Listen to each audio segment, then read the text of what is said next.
મોટાભાગના વિસ્તારમાં એક્યુઆઈ 200 ને પાર પહોંચ્યો છે। બોપલમાં 218, ગોટામાં 218, થલતેજમાં 215, સોનીની ચાલ 212, સેટેલાઇટમાં 205, ઉસ્માનપુરામાં 210, મણિનગરમાં 209, ગ્યાસપુરમાં 207 એક્યુઆઈ નોંધાયો છે।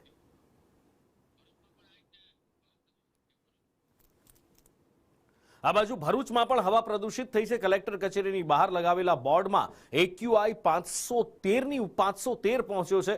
ઇન્ડસ્ટ્રીયલ ઝોનની આસપાસમાં ખાસ તો અહીંયા વધારે પ્રદૂષણ દેખાઈ રહ્યું છે। ડિસ્પ્લે બોર્ડ ખરાબ હોવાનો પાલિકાનો દાવો છે, તો એક્યુઆઈ 513 નથી તો પછી કેટલો છે એનો ખુલાસો પણ કરવો જરૂરી છે, કારણ કે જો 513 એક્યુઆઈ હોય તો એ હવામાં શ્વાસ લેવું એટલે મોતને આમંત્રણ આપવા જેવું છે। દિલ્હી કરતાં પણ ખતરનાક પરિસ્થિતિ થઈ આ તો।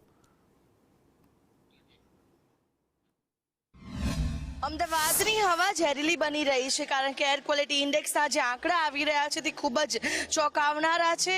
હાલની પરિસ્થિતિમાં જે એક્યુઆઈ સામે આવી રહ્યા છે તે અમદાવાદના મોટા ભાગના તમામ વિસ્તારોના 200 ને પાર છે, કે જેને સિવિયર કહેવામાં આવે છે કે આ જે હવા હોય છે ખૂબ જ ઝેરીલી હોય છે।